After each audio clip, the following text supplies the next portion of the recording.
रात के 12:30 बज रहे थे। एक सुनसान पतला सा रास्ता जो कि कब्रिस्तान की तरफ जा रहा था, उस पर एक नई नवेली सुहाग की चहलकदमी हो रही थी। उसके चेहरे पर डर साफ नजर आ रहा था। रात का सन्नाटा उसकी हिम्मत को तोड़ने की ताकत रखता था, लेकिन फिर भी अपने हाथ में एक छोटी सी काले कपड़े की पोटली लिए वह कब्रिस्तान के गेट तक पहुंच गई। उसने कब्रिस्तान का गेट खोला और अंदर कदम रखा। चारों तरफ कब्र ही कब्र, और उनके बीच से होती हुई वो सुहागन एक छोटी सी कब्र के करीब पहुंची। उसने उस कब्र के पास की थोड़ी सी मिट्टी अपने हाथों से हटाई और उस पोटली को जमीन में दफन कर दिया। उसके बाद वो इतनी तेजी से वहां से निकल गई जैसे कि उसके पैरों में पंख लग गए हो। उसके कुछ देर बाद ही लाल लहंगा चुनरी पहने, अपने चेहरे को घूंघट से छिपाए, हाथ में लालटेन लिए एक दूसरी औरत वहां पहुंची। उसने उस पोटली को वापस जमीन से निकाला और फिर लालटेन उस पर दे मारा। इस तरह लालटेन टूटा और वो पोटली आग के चपेट में आ गई। इसी कब्रिस्तान से कुछ ही दूरी पर एक बड़े से घर के एक कमरे में नितिन अपने बिस्तर पर लेटा सिगार के कश लगा रहा था। तभी दरवाजा खुला और वो सुहागन अंदर दाखिल हुई। अनुष्का, आ गई तुम? यह सुनकर वो नितिन के पास आकर बैठी और गुस्से में बोली, हाँ आ गई मैं, वो भी जिंदा। अरे गुस्सा क्यों कर रही हो? जिस तरह की फालतू रस्में तुम्हारे इस घर में मुझसे करवाई जा रही है ना, ऐसी रस्मों के बारे में मैंने सुना तक नहीं। इतनी रात में एक पोटली को जमीन में गाड़ने के लिए मुझे कब्रिस्तान भेज दिया। अगर मुझे कुछ हो जाता तो? उसकी बात को नितिन सुन तो रहा था, लेकिन मुंह से कुछ भी नहीं बोल पा रहा था। ये बस आखिरी रस्म थी जो मैंने कर दी। अब आगे से अगर मुझसे माँ जी ने कोई भी ऐसी वाहियात रस्म करवाई ना, तो मैं पता नहीं क्या कर बैठूंगी। ये कहकर अनुष्का ने चादर टानी और सोने गई। नितिन सोच रहा था कि जिस माँ के आगे उसके पिता नहीं बोलते थे, वो उसके आगे क्या बोलेगा, इसलिए वो चुप ही रहा। उस रात से करीब 9 महीने गुजर जाने के बाद रात के समय अनुष्का को प्रसव पीड़ा शुरू हुई।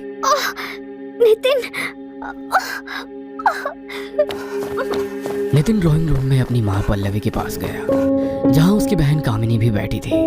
माँ, अनुष्का को लेबर पेन शुरू हो गया है, हमें उसे डॉक्टर के पास ले जाना चाहिए। डॉक्टर की जरूरत नहीं है, हमने उसका प्रबंध कर दिया है। तभी दरवाजे से होती हुई एक बूढ़ी औरत अंदर आई। पल्लवी ने उसको अनुष्का के कमरे में भेज दिया और बूढ़ी ने अंदर जाते ही दरवाजा बंद कर दिया। कुछ देर बाद हमारे खानदान का वारिस आने वाला है। कामनी बेटा, तुम सुबह से ही जश्न मनाने की तैयारी शुरू कर देना। कुछ देर बाद एक बच्चे की किलकारी की आवाज सभी को सुनाई दी और वो बूढ़ी बाहर निकली। मुबारक हो, आपको बेटी हुई है। ये सुनकर नितिन बहुत खुश हुआ और कमरे के अंदर दाखिल हो गया, लेकिन पल्लवी के चेहरे पर गुस्सा उबल आया। ये कैसे हो सकता है? एक लड़की? क्या तुमने उससे वो विधि नहीं करवाई थी? करवाई थी माँ। भाभी के पेट पर से मैंने अपने हाथों से वो पोटली पूरे 9 बार घुमाई थी और उनको कब्रिस्तान भी भेजा था। इसका मतलब है उस तांत्रिका ने हमें गलत टोटका बताया था। चलो अभी उसके पास चलते हैं। पल्लवी ने कामिनी को अपने साथ लिया और उसी टाइम घर से निकलकर शमशान भूमि की तरफ रवाना हो गई। कामिनी को इस समय डर तो बहुत लग रहा था, लेकिन अपनी माँ के गुस्से के आगे वो कुछ नहीं बोल रही थी। अचानक उसको पायलों की आवाज सुनाई दी और दोनों ने पलटकर पीछे देखा। उनसे काफी पीछे वही लालटेन वाली औरत उनको नजर आई। माँ, ये कौन है? होगी कोई पागल, तुम पीछे मत देखो, आगे बढ़ो। वो दोनों फिर से आगे बढ़ने लगी और कुछ कदम चलने के बाद उन दोनों की सांसें और कदम दोनों रुक गए। उन्होंने देखा कि जो लालटेन वाली औरत उनके बहुत पीछे थी, अब वही उनसे 10 कदम आगे खड़ी नजर आ रही थी। ए लड़की, कौन है तू? पल्लवी ने उससे सवाल किया। उसने धीरे से अपना लालटेन चेहरे के करीब लाकर उन दोनों को अपना चेहरा दिखाया, जिसे देखकर पल्लवी और कामिनी दोनों का दिल दहल उठा। दोनों चीखती चिल्लाती हुई अपने घर की तरफ वापस भाग निकली। वह सीधा अपने कमरे में आकर रुकी और लंबी लंबी सांसें लेने लगी। मम्मी, वो औरत कौन थी? कितना भयानक चेहरा था उसका। वो कौन थी इस बात से ज्यादा मुझे चिंता इस बात की है कि अनुष्का ने जिंदा लड़की कैसे पैदा की। उस तांत्रिका ने कहा था कि अनुष्का के पेट पर से उस पोटली को 9 बार घुमाकर अनुष्का के हाथों ही कब्रिस्तान में गड़वाना है। उसके बाद अगर अनुष्का के पेट में लड़की हुई तो वो पैदा होने से पहले ही मर जाएगी, और अगर लड़का हुआ तो ही वो सही सलामत पैदा होगा। इसका मतलब है कि उस तांत्रिका ने हमें बेवकूफ बनाया है। कोई बात नहीं, अगर वो टोटका काम नहीं आया तो हम खुद उस नवजात बच्ची को खत्म कर देंगे। इस इरादे के साथ पल्लवी ने कामिनी के साथ मिलकर एक प्लान बनाया। अगली सुबह अनुष्का और नितिन अपने कमरे में अपनी नवजात बच्ची के साथ खेल रहे थे। तभी पल्लवी वहां आई। प्रणाम माँ जी, आपने तो अपनी पोती की शक्ल तक नहीं देखी। देखिए ये कितनी प्यारी है, इसका नाम हमने पिंकी रखा है। यह सुनकर पल्लवी ने एक बार उस बच्ची की तरफ देखा और बोली, बहू, मोहनपुरी गांव में हमारी पुश्तैनी हवेली है और हमारी कुलदेवी का मंदिर भी है। अब तुम माँ बन गई हो, समय आ गया है कि हम सब वहाँ जाकर कुलदेवी की पूजा करें और कुछ दिन वहाँ रहें। जी माँ जी, जैसा आप कहें। घर के सभी मेंबर उसी दिन कार से मोहनपुरी गांव की तरफ रवाना हो गए। पल्लवी पल पल अनुष्का की गोद में सो रही उस प्यारी सी बच्ची को कोस रही थी। कुछ घंटों बाद शाम के 7 बज चुके थे। उनको एक ढाबा नजर आया तो पल्लवी ने नितिन से कहकर गाड़ी उस ढाबे पर रुकवा दी। चलो सब यहाँ खाना खा लेते हैं, थोड़ी देर यहाँ रुककर आगे बढ़ेंगे। ये सुनकर सभी लोग गाड़ी से उतरे। एक पुराना सा ढाबा जहाँ टेबल की जगह कहीं चारपाई बिछी थी। पल्लवी ने कामिनी को इशारा किया, जिसे समझकर वो अनुष्का के पास गई। लाइए भाभी, जब तक आप खाना खाती हैं मैं पिंकी को संभाल लेती हूँ। अरे नहीं कामिनी, मैं एडजस्ट कर लूंगी। कामिनी ठीक कह रही है अनुष्का, कम से कम खाना तो आराम से खाओ। चलो पिंकी को कामिनी को दे दो। यह सुनकर अनुष्का ने पिंकी कामिनी को थमा दी।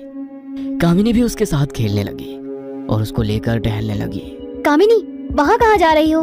अरे भाभी मैं यही हूँ, आप फिक्र मत करो, मैं बस पिंकी को थोड़ा घुमा लाती हूँ। अनुष्का तुम खाने पर ध्यान दो ना, वो उसकी बुआ है, संभाल लेगी उसको। अब अनुष्का और नितिन खाना खाने में लग गए। कामिनी पिंकी को ढाबे के पीछे वाले जंगल में ले गई, जहाँ से भेड़ियों की आवाजें भी सुनाई दे रही थी। अरे बाप रे, यहाँ तो जंगली जानवर काफी ज्यादा महसूस हो रहे हैं। वहाँ कह दूंगी पिंकी को एक भेड़िया खींच कर ले गया।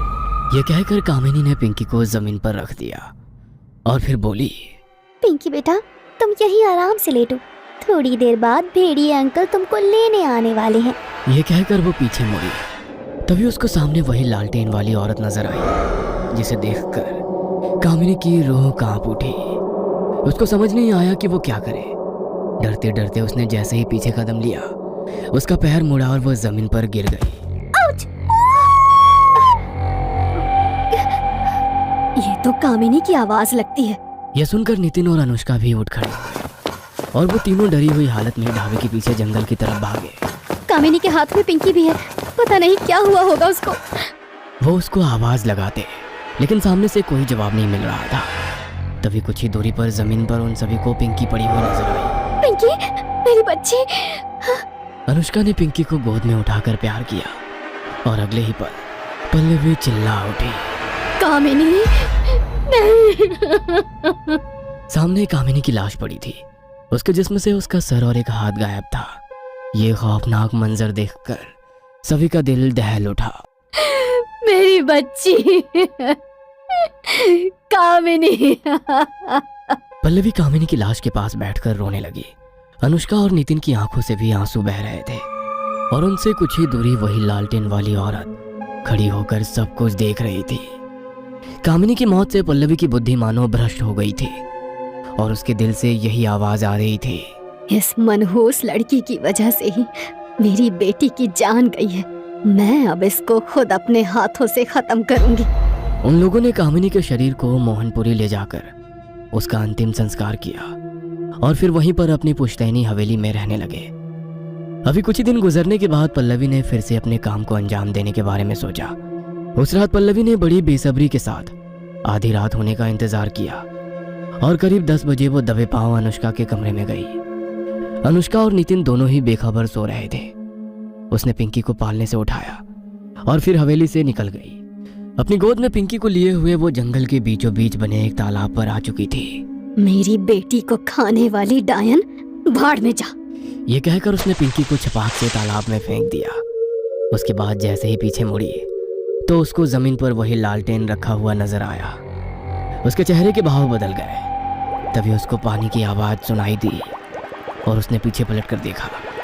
तालाब के अंदर से 2 हाथ ऊपर निकल कर आ रहे थे, जिनके अंदर सही सलामत पिंकी पड़ी मुस्कुरा रही थी। फिर तेजी से पानी के अंदर से वही औरत अपनी गोद में पिंकी लिए हुए बाहर निकल आई। वो पल्लवी के ठीक सामने थी। उस औरत के कपड़ों से पानी टपक रहा था। उसकी खौफनाक सांसों की आवाज पल्लवी के दिल को अंदर से दहला रही थी। कौन है तू? क्यों बार बार इस बच्ची को बचा लेती है? इस पर उस औरत के मुंह से एक शब्द निकला, जोखिनी। ये नाम सुनकर पल्लवी के डर का कोई ठिकाना नहीं रहा। वो वहां से भागना चाहती थी, लेकिन जोखिनी ने उसके बाल पकड़ लिए। उसने एक ही झटके में पल्लवी की गर्दन उसके धड़ से अलग कर दी और इसी पल अनुष्का और नितिन भी वहां आ पहुंचे। यह देखकर उन दोनों का दिल दहल उठा था कि पल्लवी की मौत हो गई थी और उसकी बच्ची घूंघट वाली एक अनजान औरत की गोद में थी। तुम जो भी हो, मुझ पर रहम करो। तुमने जैसे मेरी प्यारी सासू माँ को मार दिया, मेरी बेटी को मत मारना। मेरी बच्ची मुझे दे दो, मेरी बच्ची मुझे वापस कर दो। ये कहते हुए अनुष्का हाथों को फैलाए जमीन पर घुटने टेक आंसू बहाने लगी। मैं तुम्हारी बच्ची को मारने नहीं बचाने आई हूँ, और पहले भी बचाया था इसकी बुआ से, जो इसको खत्म करना चाहती थी। यह सुनकर अनुष्का और नितिन को सब कुछ समझ में आ गया। उसने आगे बढ़कर अनुष्का को उसकी बच्ची सौंप दी। अनुष्का ने खुशी के आंसू बहाते हुए पिंकी को चूमा और खुद से चिपटा लिया। पुराने समय में अश्वत्थामा ने उत्तरा की कोख पर हमला किया था, जिससे क्रोधित होकर भगवान श्री कृष्ण ने उसको श्राप दिया था।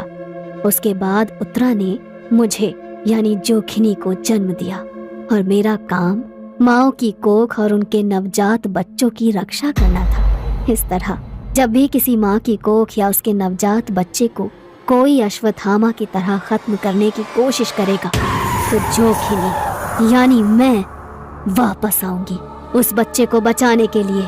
यह सुनकर अनुष्का और नितिन उसको हैरानी से घूरते रह गए और जोखिनी धुएं की तरह हवा में गायब हो गई। दोनों ने अपनी बच्ची को खूब प्यार किया और सामने रखे हुए उस लालटेन को देखने लगे, जो अभी भी मध्यम रोशनी के